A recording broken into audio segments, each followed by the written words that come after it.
A lot of times for seniors that suffer from social isolation, the only regular contact or only regular human contact are these DoorDash delivery drivers. They develop relationships with them. I delivered a box to a woman and she would not let me leave without giving me a chocolate bar. She had like a stack of chocolate bars near her door. Hello, I'm John Zimmerman, and welcome to Shelf Confidence, a podcast brought to you by the Pennsylvania Food Merchants Association that focuses on the trends and innovations in the food and beverage industry. Today, we're talking about access, specifically how food gets to people who need it most and why delivery can be just as critical as supply. Joining me are Daniel Riff, Head of Government and Nonprofit Operations at DoorDash, and Stuart I.R. Haniff, Executive Director of Hunger Free Pennsylvania. Together, they're here to talk about Project Dash, a partnership that's helping expand home delivery food access across Pennsylvania, strengthen the hunger relief ecosystem, and support programs that prioritize dignity, reliability, and impact. Welcome so much to the show. Thanks so much for having us. Obviously, food access has been a very large conversation in the zeitgeist for a little while here, so I'm really eager to have this conversation. So for listeners who may not be familiar with all of this, what is Project Dash and how does it fit into DoorDash's broader mission to increase access to food and essential services? Sure. Thanks, John. I'm really happy to be here. Excited to have this conversation and be here with Stuart as well. So Project Dash is really one of the ways that DoorDash helps address food insecurity in the communities in which we operate. So we partner with food banks, with other nonprofits that really have community relationships, understand the local needs, and can tap into the DoorDash platform to help ensure that people can receive items that they might not be able to access otherwise. So, it's especially valuable for people that might have transportation barriers or might not be mobile. And so seniors are a huge population where delivery really becomes essential. They might not be able to get to a food bank or pantry otherwise. And so Project Dash is our way to partner with those organizations in Pennsylvania and across the country. We have worked since 2018 with partners through Project Dash and have facilitated more than 8 million deliveries of more than 135 million meals. And nearly 375,000 deliveries have been in Pennsylvania, and the vast majority of those have been through our partnership with Hunger Free Pennsylvania, and we're really excited to talk more about that today. All right. Well, speaking of which, I'd love to hear a little bit from you, Stuart, about the history of Hunger Free Pennsylvania and the role it plays in all of this. Thank you so much, John. It's such a pleasure and honor to be here with you and to join our colleague, partner, and friend, Daniel. And I'm just so thrilled to talk about this transformative partnership. So, a little bit about Hunger Free Pennsylvania. We're in our 41st year, and we focus on policy, programs, and partnerships. And what I mean by that is through our network of 18 food banks covering all 67 counties across the Commonwealth, we represent one of the largest anti-hunger distribution networks in the state of Pennsylvania. Under our auspice, we also oversee and lead the Senior Food Box Program, also known as CSFP, the Commodity Supplemental Food Program, with which and through which we deliver about 38,600 senior food boxes every single month. I think that's great. I'm very familiar with those senior boxes. They do a lot of good work and reach out to a lot of people. I think that's amazing. Absolutely. So, yeah, can you gentlemen step me through how this partnership with Hunger Free PA works, how it evolved, and really I'd like to just hear about this collaboration a little bit more in detail. We started working with Hunger Free PA in 2021. And so Project Dash started back in 2018, and we really saw with the pandemic an increased need for home delivery across the country. And as part of that, we were seeing that a lot of organizations that provide senior food boxes were having a really hard time with participation in the program because it often wasn't safe for seniors to come to sites to access that food if they even had the means to get there. And so we began working with Hunger Free Pennsylvania in 2021 to help improve the participation in that program. But we'll hand it off to Stuart to talk more about that. Sure. Thanks, Daniel. The theme and the word that I've heard so many times mentioned just in our food security space and just in this podcast, John, is access. And to sum up our partnership with Project Dash, what this has done is it's broken down barriers to access. It's increased capacity for our network for seniors who, as you know, many times lack transportation. They are socially isolated. They have a hard time with mobility. But what this program has done and this partnership has done is it's closed those delivery gaps and it's broken down those barriers to access. And a testament to that is that when we began this partnership in 2021, prior to my coming on board, we weren't hitting our 100% goal for CSFP or senior food boxes. That's because, unfortunately, because of the lack of access, many seniors were not able to come and pick up their senior food boxes from the food bank. And at the time, that was really the only option. They could go to the food bank or a pantry or a hub and pick up the boxes. So the rate of participation had dwindled down to the high 80%, 80%. And when Project Dash began, and when we offered the opportunity for delivery, and as Daniel mentioned in the open, we've now hit over 375,000 deliveries in Pennsylvania since this partnership began. We quickly closed that gap to where now the participation rate is 100%. So that's a testament to those barriers being broken down because seniors who would have to forego their senior food box, which is a lifeline, Yeah. because many times that's the only food they receive. Now, they use the word supplemental food program, but you and Daniel and I know that now food is not just changing lives. In many cases, it's saving lives. So now they have this access to this precious, vital food that they had gone without the Project Dash partnership, would have had to continue to go without.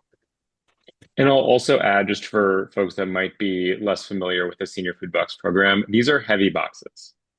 These boxes are 30, 35 pounds. Even when, a senior might be able to get to the site, especially if they're taking public transportation, in, a more urban area, it's really difficult to carry it back. If they're even, relying on friend or family to come pick it up, it is very cumbersome. And so being able to have that delivered is really game changing for a lot of seniors. No, I've seen this firsthand, oddly enough. Like I've literally helped carry one of those senior boxes and put it in an old lady's car. And I was just like, I hope she has some help on the other end. She said she did. And I was like, I hope so. No, I completely understand. It's cans, there's a bag of rice, and there's all sorts of stuff in there. It gets a little heavy. Government cheese in there sometimes, whatever it is. I Yeah. love the cheese. That cheese is probably the most popular piece of the whole package, right, I Daniel? Yeah. goes in a lot of stuff. I totally believe it. Yeah. So food pantries and food banks often rely on a very robust volunteer network, obviously. So how does Project Dash integrate with the existing hunger relief ecosystem rather than replace it? Yeah, so Project Dash is really designed to strengthen the operations and give more options to food banks and pantries that are distributing and to the neighbors that they're serving. So we see a lot of partners where maybe they have the benefit of having an established volunteer delivery program, or maybe they have some drivers on staff that can help with delivery, but we're really here to strengthen and supplement that. And so often we see partners that will be able to scale their delivery program by tapping into the DoorDash network beyond the other delivery capacity they may have. We also see a lot of food banks and pantries that just don't offer home delivery because they may not want to offer it to a few people and not be able to offer it to more. And so being able to have a network they can tap into is really meaningful. We also partner with a lot of Meals on Wheels organizations, both in Pennsylvania and across the country, where clearly they're based on volunteer or sometimes staff delivery, but sometimes they have to, it's their leadership that needs to go and do deliveries because they might be short on drivers that day. And with Project Dash, we design it to be very flexible. So our partners only need to give us 1 hour's notice to use our system for delivery. So even if they have volunteers that are supposed to come that day, maybe one is out sick, doesn't show up, then we can make sure food is still getting to someone without that, senior waiting another day or another few days to get their food. Oh, it's actually an hour is a manageable amount of time, it sounds like. So yeah. Very cool. So I'm sure there's a lot of stories that go into this. Like, obviously, there's a lot of impact. There's a lot of people that are touched by this. I'd love to know if you guys have heard any stories about how this has impacted the lives of people on the ground. I'd love to jump in and take this one, Daniel. Love a good You, story. storytelling and story sharing, I think, is a huge component of the work that Hunger Free PA does. Because as I mentioned, we are advocates. We focus on policy and we want to share stories of impact with our decision makers. Numbers are great.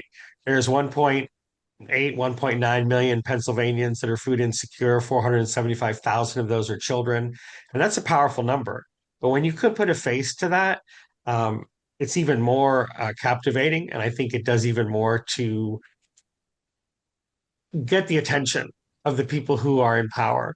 And one thing I wanted to add was, I'm a firm believer in the saying that if you want to go fast, go alone. If you want to go far, go together. And I think that what we've been able to do with Project Dash, and this leads into the stories I'll share, is really a perfect example of that. A lot of times what we hear is drivers go and visit these seniors, they drop off the boxes, and they're meeting their physical needs, right? They're providing food for them and nutritious, reliable access to food. But what we see and the stories we hear are beyond the physical benefits, but many times the emotional, mental benefits. Now, you might be asking, John, what are the emotional, mental benefits? A lot of times for seniors that suffer from social isolation, the only regular contact, the only regular human contact or eyes they have on them are these DoorDash delivery drivers. They develop relationships with them. They count and look forward to them coming to see them. They learn about their families, they learn about their journey. And a lot of the times, the DoorDash drivers get information that ordinarily just wouldn't be available. A senior is going to develop a relationship with a person and share information much more readily and much more easily than they would filling out a survey or answering a phone call. So the stories that we hear, and I have several, the fact that Pennsylvania, 48 out of 67 counties are in rural areas, these seniors become even more isolated.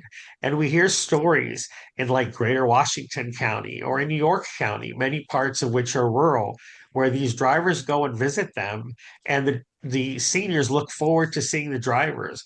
And Daniel can speak to this because of that impact and because of how gratifying it is. Many times the DoorDash drivers want to take on more, even volunteer, because of those great bonds that they build. I've had a chance to do some of these deliveries myself. And it's always, you know, heartwarming to be able to chat with the seniors that are receiving the boxes. I delivered a box to a woman, and she would not let me leave without giving me a chocolate bar. She had like a stack of chocolate bars near her door, as sort of for gratitude. But it really, like, you see people that a lot of people really have serious mobility issues, and so would struggle to access the program. Otherwise, I met a woman earlier this year who, had participated in the senior food box program for a few years, but had a stroke about a year ago and thought, well, I can't drive anymore. I'm not going to be able to get this food. And so she was enrolled in, the Project Dash side and was able to get delivery and remain in the program. So delivery can really be a lifeline for certain seniors. No, I could totally see that. I mean, we were talking about a lot of people with mobility issues. We're talking about seniors. We're talking about people with strokes, all kinds of stuff. I mean, we're talking about a lot of invisible barriers that maybe people are not seeing on a regular basis. Is there anything else that you guys have learned just kind of in your travels with this that are kind of maybe not visible to the average person? One of the things about the senior food box is, and it's a misconception in some ways, John, because many times people think it's the senior that's living off of this food. But in many households across our state, we see that seniors, grandparents Yeah. are also helping house and raise their grandkids, sometimes their own children. So it's not just the seniors themselves that benefit from the box, but it can be multiple members of the household. So true. And that box, as we've said all the time, is a lifeline, but it's a lifeline for more than just the seniors. And the mobility issues or the lack of transportation, it goes beyond just the senior. So this delivery and this mechanism of getting the food to where people are, to meeting people where they are, as they say, it doesn't just support and help the senior to survive, but in many cases, it's generations of the family. No, you totally see that. Like I was telling you the story earlier about the woman with the food box. She was joking about how the box of cereal in there was going to go to her grand. She was joking, like, I don't eat this stuff. This is for my grandbabies. I'm like, yeah, it makes sense. Yeah, yeah. It was like Fruity Pebbles or something. So yeah, I totally get it. I mean, yeah, they're the head of the family. They're probably got other people living with them. They're sharing what they have on their table. That makes total sense. So a lot of this stuff kind of for me feels like it's a dignity conversation. We're talking about getting food to people who need help, people that don't necessarily have all the resources they need to do it, like making them jump through hurdles and do things that are undignified to achieve this food is not cool. So I'd love to pull that thread a little bit with you guys a little bit more. What is dignity look like for you guys in this process? How you guys achieve that? I'd love to hear a little bit more about that.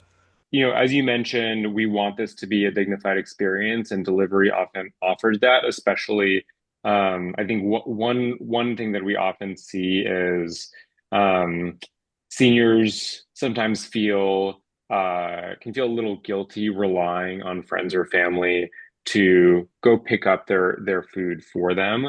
And so being able to access the food on their own by having someone deliver it to them is very helpful. I've another experience that I've had being at a delivery distribution is I was at a site where there was both pickup, seniors were picking up the boxes, and there were also DoorDash drivers coming to pick up, 10 boxes each to go deliver them for seniors. And two women pulled up in a truck, got out and said, we forgot until a couple hours ago that today was our day where we had to pick up the boxes. Neither of us had a car, and so we had to go find someone's truck to borrow. And thankfully we were able to do that today. But is there any way that we could be added, to the delivery roster, because we had to go make someone did us a favor, and we don't want to have to do that every time that we need our box. And so being able to help the seniors be more self-sufficient, receiving the delivery, I think is one key piece of the dignity. I think that, as food bankers, and I always say I'm a food banker at heart and a friend and fundraiser by trade. Um, I think the mission and our goal as food bankers is to provide food in a respectful, dignified manner, and food when we can that's culturally and dietarily appropriate. And I think that this delivery model, a lot of seniors are bereft of resources. They don't have transportation, as Daniel alluded to. They're isolated. They don't have options. And rather than imposing or seem as if they're imposing on someone, they'll go without, and they don't ask for help. They don't want to ask for help. There's a lot of pride involved. And understandably, they've lived their whole life, they've worked hard their whole life, and their situation now maybe not something that they envisioned. By having a built-in delivery network, it removes those barriers, it removes those stigmas, because the food is coming to them directly without them asking, automatically, without them having to impose. It's part of a network, and they're part of that network, and they know that they can look forward to reliable access. A lot of people talk about being hungry versus being food insecure. And I think it's an important distinction because, Daniel and I could have missed breakfast. Well, we're hungry. We're not really hungry because we know that we're going to have lunch, and we know when and where and how we're going to have lunch. Food insecurity, the difference is its lack of reliable, consistent access to nutritious food. People just don't know if or when they're going to eat again. What the Senior Food Box and Project Dash have done is they've removed that uncertainty. They remove that imponderable of, are we going to get food? What's it going to be like? Is it going to be enough? And that's a dignity piece, because now they feel as if they have the basic right, which human dignity and food is. Being able to access food and have the right to food, that's a basic human need. It's a necessity. And now they have that without having to ask, without having to feel like they're inconveniencing anyone. And they have that consistently. No, I think that's great. You also touched on something else I'd like to pull the thread on a little bit more as well, the culturally appropriate food. Like that's also an aspect of dignity. Like a can of creamed corn is not going to be appropriate for every single community, right? Like there is some food that's just not going to work. So I'd love to talk to a little bit more about the culturally appropriate aspect of this as well, if you could. Because this is obviously directed at a senior population, these foods have low sodium, low sugar, so they are dietarily appropriate. The fact that, we're working on the cultural piece, but we also try when we can to include fresh produce. So we want to have food that's not just nutritious, but that is delicious. My father was a pediatrician, and he used to always joke that as we get older, we go through our second childhood. So a lot of times with seniors, it's like trying to get your 2-year-old or your 3-year-old to eat their vegetables or eat their fruits. So you want it to be nutritious, but you want it to be delicious.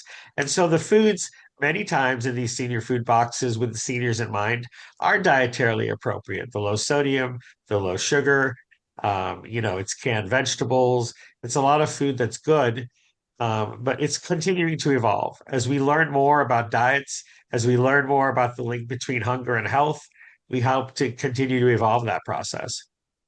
No, Yeah, it and, sounds. and No, please. I was gonna add on the produce front. So, as Stuart mentioned, there are some of the food banks that we work with through the Hunger Free PA network are distributing not just the CSFP box, the USDA senior box, but also supplemental produce, and that is also much easier to do with delivery.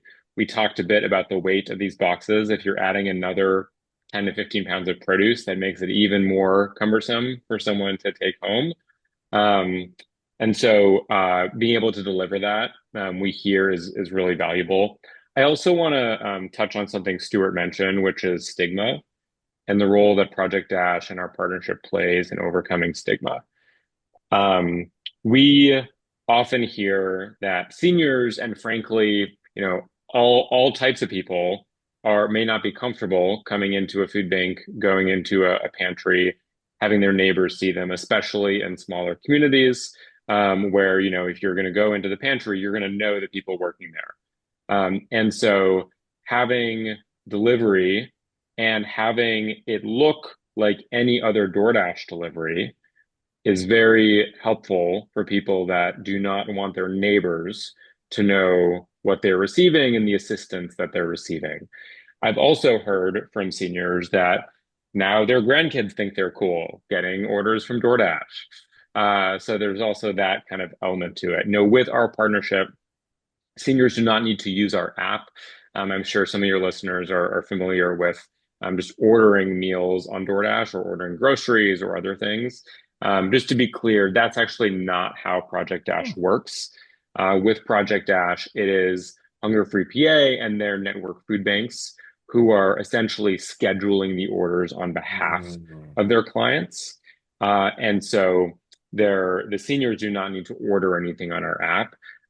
They are just receiving the delivery through DoorDash drivers. Okay. And so when it arrives, it's a dasher coming to their door with a box, ringing the bell, etc. But it looks like a DoorDash delivery. I'm really glad you brought that up because that is an important distinction that I'm glad we touched on. Because, yeah, not every senior is going to have the tech skills necessary to manage an app. So just kind of working through those existing networks seems a lot easier, Yeah, logistically easier. It's not only seniors that lack tech skills. Fair enough. Fair enough. I can represent the not senior population. Sometimes technology can be a little challenging. It's a long way from my days growing up playing Pac-Man. We have come a long way from Pac-Man and Pog. This is true. We have come a long way. So yeah, speaking of this, so logistics can be tough, especially in rural and underserved areas. Speaking of all this innovation and technology, I'd love to know, what innovations and lessons has DoorDash learned when delivering to some of these harder reach communities? I mean, we've talked about how many are rural. So yeah, I'd love to. Yeah. Stuart mentioned the number of rural counties, and Washington County is actually one where we do a lot of delivery through Project Dash. Greater Washington County Food Bank or Food Helpers does some really great work in that area. I had the chance to visit one of their distributions in Monongahela, about an hour and a half south of Pittsburgh. I think it's a rural community, maybe 4,000 residents or so. And so what the food bank there does to use Project Dash is, in a more urban setting, we typically deliver up to 15 miles from any pickup point. And so in a pretty urban setting, that gets you very far. In a more rural setting, that does not get you as far.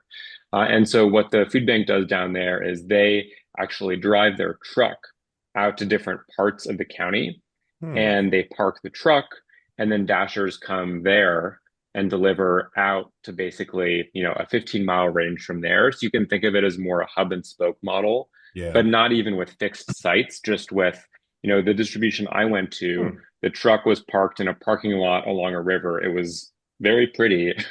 There was not too much around there. But their truck came, dropped off 2 pallets, it was about 130 boxes, and then dashers came and lined up, and each dasher took, 10 boxes, and all the boxes were gone in about 45 minutes. And the dashers went in that community and also into surrounding communities and did those drop offs. And then, on a different day, the truck goes to another part of the county. And so through that model, they're able to really reach pretty far, even in, some more remote parts of the state. That's really interesting. I'm glad you shared it because I wouldn't have thought of that. That makes total sense. So is it just random parking lots you guys are picking, or how does that work? It's really up to each food bank. And Okay. so, they have those relationships. Sometimes it is with one of their partner agencies, maybe a pantry that they supply food for, maybe Yeah, a likely. church. This was, I think they just had a relationship with whoever owned this lot. Got it. I went to another one in Pittsburgh where it was in a shopping mall, but one of their agencies was in the mall. And so, it wasn't Dashers taking up the whole lot, but there was a distribution in one corner of it. And it was on, it was a Tuesday morning or something. There was not too much activity there. Sure. And so that's where they set up and they have the drivers come through. But that hub and spoke is really very common. Interesting. So we've talked about a lot of stories and logistics. I kind of want to ask, are there any misconceptions that people have about this work that people should know about? We've kind of covered a lot of ground. I figured I'd ask. I think one misconception that people have is that sometimes this network is as powerful and as effective as it is that this feeds all the seniors in need. But there's a critical gap. There's about 38,600 seniors that are receiving the box, but the number of seniors across Pennsylvania, John, that are eligible for CSFP and for senior food box is closer to 600,000. So we have seen a proof of concept with Project Dash as to how effective it is and it can be. But there's still many, many more seniors that are in need and that are eligible that are not participating in the program just because of gaps in funding and Hmm. because of the fact that we can't cover everybody that we need to. I think the other misconception is that beyond everybody being fed is that it meets all of their needs. Seniors are, if anything, less bulletproof than everyone else because they are susceptible to rising costs and the increase in costs of just about everything Yeah. and the driving demand. And so many times seniors are faced with really difficult choices, whether they fill their prescriptions or they fill their stomachs, whether they pay for their heat, electricity, or they pay for food.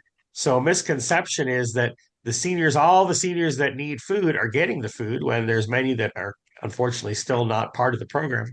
And the other thing is that this totally eliminates all of the need. With the rising costs and the rising demand, more people than ever are relying upon food banks and subsequently programs and partnerships like Project Dash. Yeah, you're totally right. That is how we're going with things. So, looking ahead, how does Hunger Free PA see the biggest opportunities for innovation in the hunger relief? And I'm curious whether technology and partnerships and policy you guys are looking at moving forward. I love that question, and thank you for giving us the opportunity to speak to that directly. We are the only state, and Daniel and I always talk about this. Pennsylvania is, I'm biased because I'm a recent transplant, but I can tell you factually, Pennsylvania is the only state in our country that has funding for home delivery through the state budget. We have Hmm. $1 million every year, the last 2 years, and again in this year's budget, towards home delivery. And I think that is revolutionary, and it has allowed our food banks and our partners to actually scale and expand their efforts. One of the things that we are seeking to do, as I alluded to in my previous point, is close that gap between the number of seniors who are eligible, 600,000 plus, and the number of seniors who are actually participating, 38,000. That's a pretty significant space. So we want to close that. And the other thing is expand funding for home delivery. This is a testament to what a successful model looks like. We've said that number, 375,000 deliveries since we initiated this back in 2021. I mean, that's a proof of concept. That's something that deserves and needs to be expanded. So, as I mentioned with our policy and our advocacy work, seeking additional funding in the state budget, we're very grateful and very thankful and very proud of the fact that Pennsylvania is the only state that has dedicated state funding for home delivery. But we'd like to see more of that funding increased. We can show you the effectiveness. We can show our policy and decision makers in Harrisburg the effectiveness of that. And then we can also close that gap so that more seniors benefit from this program. That's awesome. And so we talked about a lot of heavy stuff here. And I know you're a recent transplant, Stuart, so I'm just going to ask you this question here a little bit. So if you could magically deliver one iconic Pennsylvania food item to every single household just to lighten their day and make things a little easier, what do you suggest? Well, I'm a foodie. I'm a food banker at heart, but I'm a foodie by personality. I think Daniel and I have attended conferences and we've traveled together, right, Daniel? So you could probably Yep. attest to that. But I have never knew until I moved to Pittsburgh the joy of a pierogi. I really love pierogies, and I'm Very really tasty. proud of the fact, and this is random. I have a daughter. The fact that Peeps come from Pennsylvania. They Did you do. know that? That they're I did. from Bethlehem, Pennsylvania. Hmm. And so, keeping with the P theme, I mean, I love pierogies, and I think that would make seniors smile. I don't know if they're the healthiest thing in the world, but they're certainly delicious. And Peeps, I don't think you could adequately transport a cheesesteak, but I've No, come to really unfortunately. love and appreciate some of our native dishes. That's awesome. Any other suggestions there, Daniel? Those ones sound great to me. I mean, I would love to get some pierogies delivered. There. I'm sorry. The correct answer was scrapple. I'm sorry that you guys are both wrong. I'm so sorry. Oh, I'm just kidding. yeah, I'm sorry too, because I have not. Daniel, have you had the pleasure of having scrapple? I've only heard of it. I have not. No, Oh, next time I visit. next time you're in a diner, just ask for it's basically breakfast spam. I'm sure we're going to get some comments about that, my description of that, but I think it's I think it's delicious. But anyway, shifting back to the business at hand here a little bit. So, look, looking ahead to 2026 and beyond, what new initiatives or goals does Project Dash have in Pennsylvania? Are there any new partnerships or area of focus that you guys are excited about? Yeah, I'm happy to speak more about that. I also wanted to touch on one thing that Stuart Hmm, was mentioning around, and of this sort course. of relates to what we would love to do together in the year ahead as well. But around the success Pennsylvania's had in incorporating state funding for home delivery in the budget. And Pennsylvania's really been a leader in adopting delivery for the senior food box program. Um, we offer Project Dash at a discounted rate. And so it's not the seniors are not paying anything for the delivery. Sure. It's a partnership that we have with Hunger Free PA, and it's also a partnership where DoorDash is not profiting, nor are we seeking to profit on Project Dash. But we do have a rate. We want to ensure that Dashers are also, compensated fairly for doing these deliveries. And Pennsylvania has really succeeded in getting some state funding to make sure that all the seniors that it can be participating in this program are by offering the delivery. And so in 2026, excited that budget support is continuing. Hopefully, continues beyond that.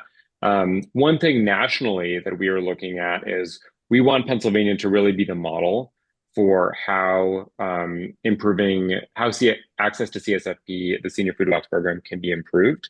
And so we've been working with Hunger Free PA and other partners around the country to create more federal funding to help with CSFP home delivery.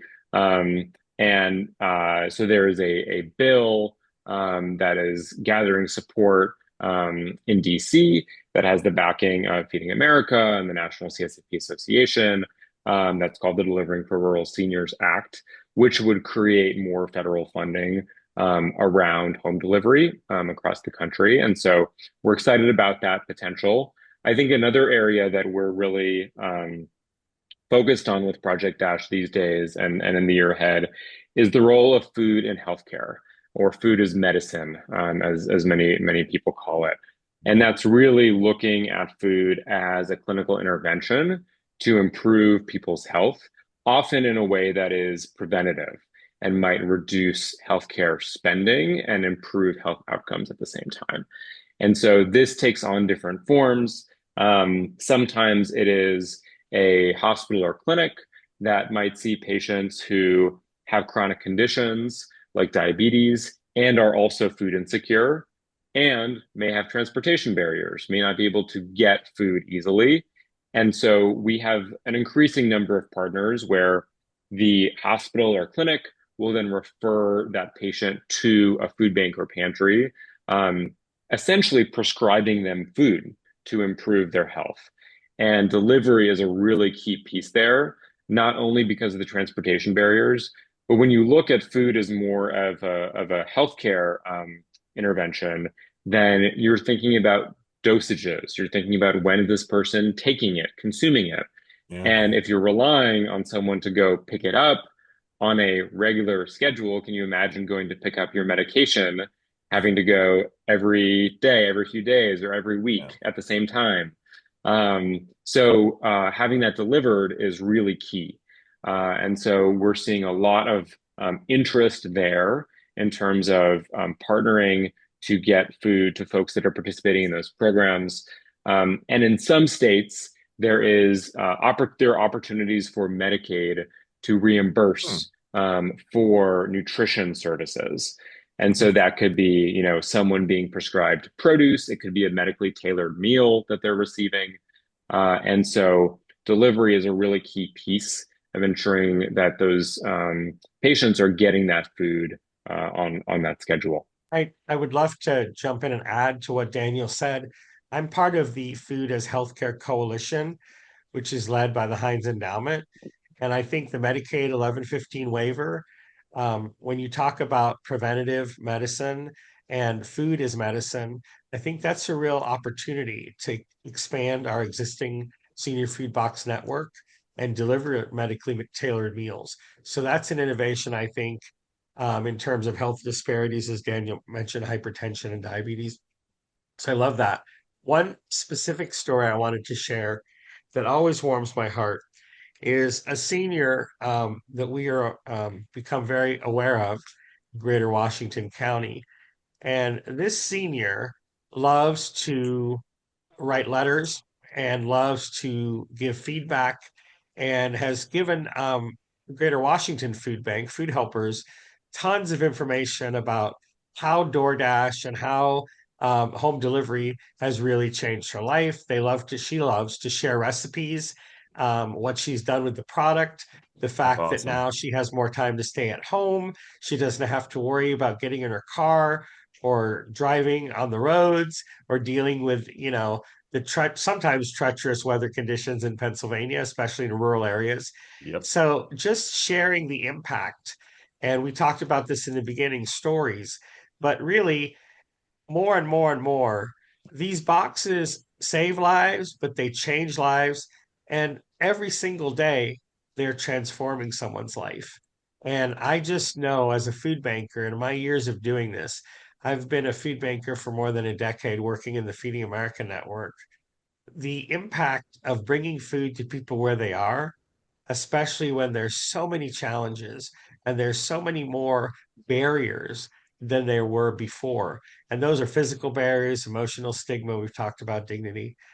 Being able to bring food to people where they are is reassuring because we know those seniors and those members don't have to worry where their next meal is coming from, and they're not going to go to bed hungry tonight. Oh, I think that's awesome. So my last question as we wrap up here. So for our PFMA members, retailers, wholesalers, and service providers, how can they get involved or support these hunger relief and food as medicine delivery programs? I'll happy to start that, Daniel. We have 18 food banks all across the 67 counties in Pennsylvania. There are local opportunities to engage with your food banks as a volunteer, to donate your time, to donate your talent, to do food drives. Find your local food bank because now more than ever, volunteers are a priceless commodity. The demand is higher. A lot of people don't, we talked about misconceptions earlier, John. A lot of people don't realize how close we came to ending hunger during the pandemic. We had more resources than ever, private resources, government resources.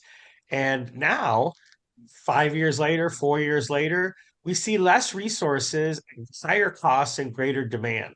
So your PFMA members can volunteer at the local food bank, whether they're in a rural area or they're in an urban area. They can donate to a food bank. Food banks have purchasing power where they can turn $1 into 4 meals, 3 meals, and they can also do food drives and donate food to the food banks. We need grassroots support and support on the ground and partnership and collaboration more than ever. Yeah, and I think many of the food banks that I talk to, especially, appreciate receiving product from their local merchants, and really, appreciate those relationships. That often is a pretty good chunk of the supply that they get. Maybe not for this particular senior food box program, which is more USDA commodities, but there's so much else that food banks are doing, and relying on those local relationships to get that product is really key. I think the other thing in terms of delivery is sometimes we see local merchants sponsoring the delivery program for their food bank partner. And so again, going back to that, discounted rate that we provide that hopefully makes this reasonable program for a food bank to operate and to scale, but doing that with the support of a local partner that's also interested in improving food access. We have some partners that the boxes even are, sponsored or provided by a local merchant. And so there are ways to get involved in that respect as well to help broaden access. I think it's amazing. Well, thank you, gentlemen, for coming on the show today. This was a great conversation. A big thank you to Daniel Riff from DoorDash and Stuart Haniff from Hunger Free Pennsylvania for joining us and sharing how Project Dash is helping strengthen food access across the Commonwealth. If you'd like to learn more about Project Dash and DoorDash's nonprofit partnerships, please visit DoorDash.com. To learn more about Hunger Free Pennsylvania and the work they're doing statewide, please visit hungerfreepa.org. Thanks for tuning in to Shelf Confidence. If you enjoyed this episode, be sure to subscribe, share, and leave a review on Apple Podcasts, Spotify, YouTube, or wherever you're listening. Until next time, I'm John Zimmerman, and this is Shelf Confidence.